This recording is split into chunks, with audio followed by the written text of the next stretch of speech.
नमस्कार दोस्तों, अपने चक्रवृद्धि ब्याज के कल तक तो सूत्र देख चुके हैं। अभी आगे अपने क्वेश्चन देखते हैं।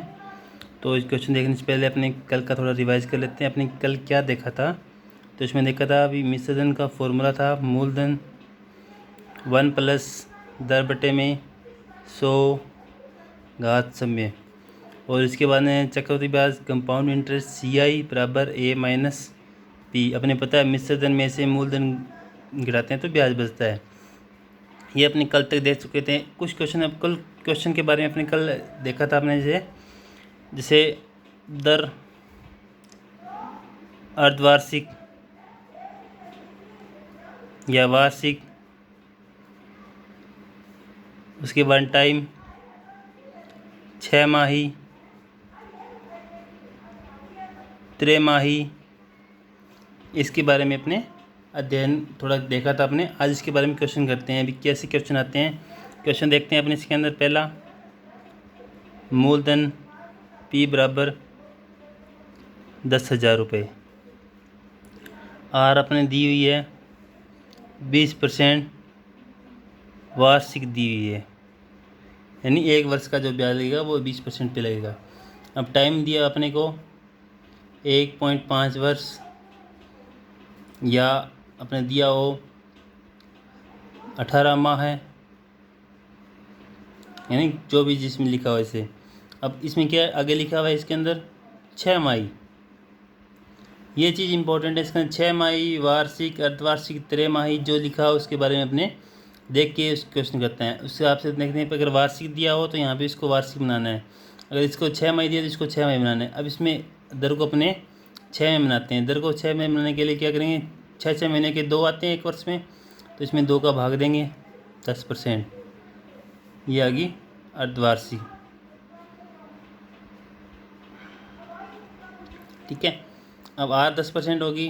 टाइम का देखते हैं 6 माही यानी 1.5 वर्ष में कितने हो गए, एक वर्ष में 2 होते हैं 6 महीने, तो कितने हो गए 3 वर्ष, ये अपने 3 वर्ष हो गए। अब इसको कैलकुलेशन करने के लिए अपने इसको टाइम को 3 वर्ष लेंगे, ना कि 1.5 वर्ष लेंगे। तो सूत्र में देखेंगे P 1 प्लस R बटे में 100 into T equal to A। 10,000 1 plus R कितना हुआ 10 बटे में 100% के लिए टाइम 3, 10,000 110 बटे में 100, 3 0 से 0, 10,000 11 की घात 3 है तो 11 को 3 बार करेंगे। सीधा अपने डायरेक्ट सीधा भी कर सकते हैं अगर किसी को क्यूब याद है तो। ये हो गया, 11 को 3 बार गुणा करेंगे तो अपने यहीं पे कर लेते हैं क्वेश्चन को आगे। बराबर 10,000 11 को 3 बार गुणा यानी 11 का घन करेंगे तो 1331 बटे में 1,000, 3 0 से 3 0 गया, 1 0 बच गया, 13,310 रुपये। यह आ गया मिश्रधन। अपने CI निकालते हैं। अपने A माइनस P का फॉर्मूला पता है अपने को, 13,310 माइनस 10,000, तो क्या आएगा 3,310 रुपये। यह आ गया सादा मैंने चक्रवृद्धि ब्याज कंपाउंड इंटरेस्ट CI। ठीक है, इस हिसाब से अपने क्वेश्चन करेंगे। ये आप क्वेश्चन देखते हैं इसमें। अब क्वेश्चन एक अगला क्वेश्चन देखते हैं। अपने दिया है मूलधन दिया हुआ है 8,000 रुपये, दर दी हुई है 5%, वो भी वार्षिक दी हुई है अपने को, और टाइम दिया हुआ है 2 वर्ष 4 माह है, वो भी वार्षिक है। अब ये वार्षिक है, ये वार्षिक है। अब इसको हल कैसे करेंगे, इसको देखते हैं अपने। अगर 2 वर्ष दिया होता तो 2.5 सूत्र में रखते कर लेते, लेकिन 4 माह, या तो इसको महीनों में बदलो या इसको वर्ष में बदलो, ज़्यादा सर रहेगा। महीनों में बदलोगे तो बहुत बड़े, मतलब जैसे 1 वर्ष में 12 होते हैं, 12 24 24 और 4 28, यानी 28 स्क्वायर हो जाएगा। T घात में लगता है, तो इसको अपने बदलते हैं, अपने वर्ष में बदलते हैं। तो वर्ष का क्या होगा, 2 4/12, 12 महीने होते हैं, तो 1/3, यानी 2 सही 1/3 आ जाएगा। तो 2 सही 1/3 आ जाएगा। अब इसको हल करेंगे तो क्या आएगा अपने, तो फॉर्मूले में रखेंगे मान को सारा। तो a बराबर P1 + R/100 × T। अब देखो इसके अंदर P कितना हुआ, 8000, 1 प्लस दर कितनी हुई है, 5, 2 सही 1/3। अब यहाँ पे आगे क्वेश्चन चेंज होता है, अपने देखते हैं क्वेश्चन के अंदर क्या होगा। अगर 8000 मूलधन 1 प्लस ये दिया हो, दर दी हुई है, तो ये 2 वर्ष दिया हुआ और आगे क्या दिया हुआ है, 1/3। पहले इसका और फिर इसको अलग अलग कर लेते हैं। अलग अलग करने का तरीका कैसे होगा, इकट्ठा 1/3 हो, जैसे उसका अंडरूट होता है, तो इस हिसाब से अपन देख लेते हैं। 1 + 5/100 की घात 2 और 1/3 अपन देखते हैं घात a गुणा b होती है। तो जैसे मान लो ये बड़ा a है, इसकी घात a गुणा b दी है अपने को, तो अपने जानते हैं a की घात a गुणा a की घात b, ऐसे कर सकते हैं अपने। तो ये अपने यहाँ पे कर रहे हैं 1 + 5/100 घात 1/3। अब 1/3 इसको हल करेंगे, यहाँ पे 1/3 यहाँ पे लिख लेंगे, ये यहाँ से कट के यहाँ पे आ जाए गुणा में। ये इसका एक सिंपल तरीका है इसको अपने हल करने का। ये घात 1/3 है, इसको हल करने का ये तरीका है। ये इसके अंदर लगेगा, इसके अंदर 8000, ये 105/100 और ये कितना 300, क्या नीचे 305/300। तो इसको हल करेंगे अब आगे। 8000 105 20 पर गया, ये 21 पर गया, ये कितने पे गया 60 पे, ये 61 पे। तो 21 गुणा 21 गुणा 61 इंसू क्या रही है, 20 गुणा 20 गुणा 60।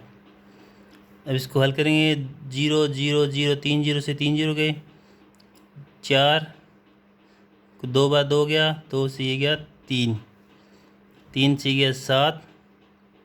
अब क्या है 7 गुणा 21 गुणा 61, इनको अब गुणा करते हैं अपने, 7 14 गुणा 61।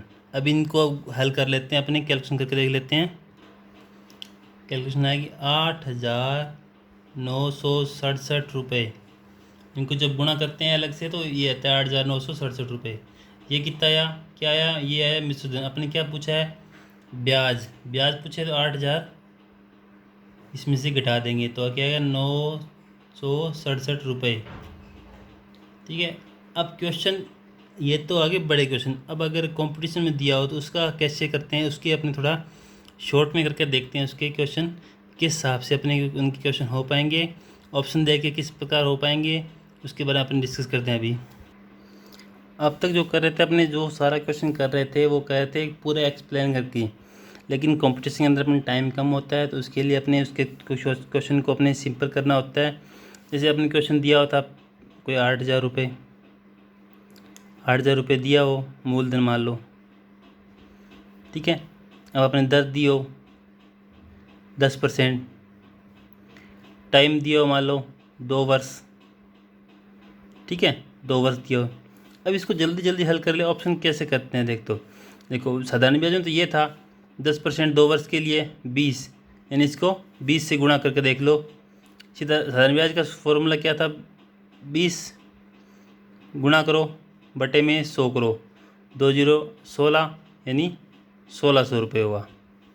ठीक है, ये तो तरीका था साधारण ब्याज सिंपल। अब इसमें क्या करेंगे, 2 वर्ष का। अब इसमें क्या 1600 रुपये आएगा, कितने 2 वर्ष का, तो 1 वर्ष का कितना था 800 रुपये। साधारण ब्याज सिंपल था भाई, मूलधन पे ही ब्याज लगेगा, ब्याज पे ब्याज नहीं लगेगा। यानी इसका 800 कितने वर्ष का मान निकालो, इसका मतलब 2000 रुपये है, 5 वर्ष का निकालना है, कितने 10% पे 50, ये हो गया 20 हो गया 10,000 रुपये होगा, 1000 रुपये हो गया। मान लो 5 वर्ष का, तो 1000 रुपये हो गया 5 वर्ष का, तो 1 वर्ष का कितना हुआ, 5 का भाग दिया यानी 200 रुपये।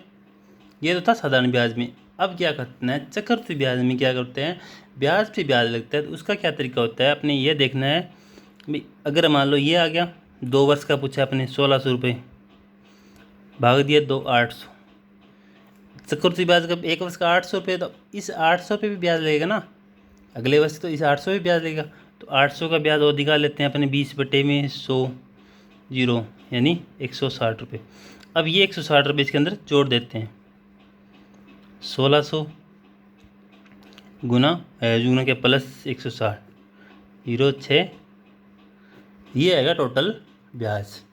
ये होता है सिंपल तरीका, सीधे डायरेक्ट जोड़ के देख सकते हैं। या ऐसे नहीं कर रहे हो तो 3 वर्ष का, जैसे मान लो 3 वर्ष का निकाल देखते हैं। इसी क्वेश्चन में 3 वर्ष का देखते हैं, यहाँ पे 3 वर्ष दिया हो मान लो, तो 8000 गुना 1 वर्ष का 10% कितना हुआ 800 रुपये। तो सीधा 800 800 800, पहले वर्ष का तो 800 ब्याज आ गया। अब इसका 10% कितना होता है, 10% कितना हो गया 80 रुपये, है ना। इसका 80 रुपये हो गया, तो यहाँ पे 80 रुपये और जोड़ दो आगे, क्योंकि इस पर भी 80% लगेगा। अब इसका 80 हो गया, तो अब क्या हो गया 880 हो गया। मान लो ये 800 था, ये 880 हो गया। अब 880 का 10% कितना हो गया, 880 का 10% निकालते हैं, या ऐसे निकालते हैं 80 का दोबारा निकालते हैं, 80 का तो फिर 8 आएगा ऐसे। अब इन सबको जोड़ दो, 8 या 2400 प्लस 160 प्लस 8, ये कहते हैं 8 6 और 5 और 2 2568।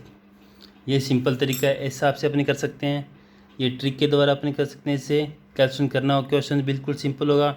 यानी पहले 800 पहले वर्ष का मूलधन पे ब्याज, फिर ब्याज पे ब्याज लगेगा, इस ब्याज पे ये ब्याज लग गया, फिर इस ब्याज पे तो ये ब्याज लग ही गया, और इस ब्याज पे ये ब्याज लगेगा, यानी ब्याज पे ब्याज लगता रहेगा। और ऐसे हल करते रहेंगे अपने, ये कैलकुलेशन अपने निकाल लेंगे अपने। अगर इस 4 वर्ष का दिया हो तो 8 का 10% 0.80 पैसे, तो यहाँ पे 0.80 पैसे भी आ जाएगा। ऐसे कर सकते हैं अपने हल इनको। आगे क्वेश्चन करेंगे बाकी कल अपने।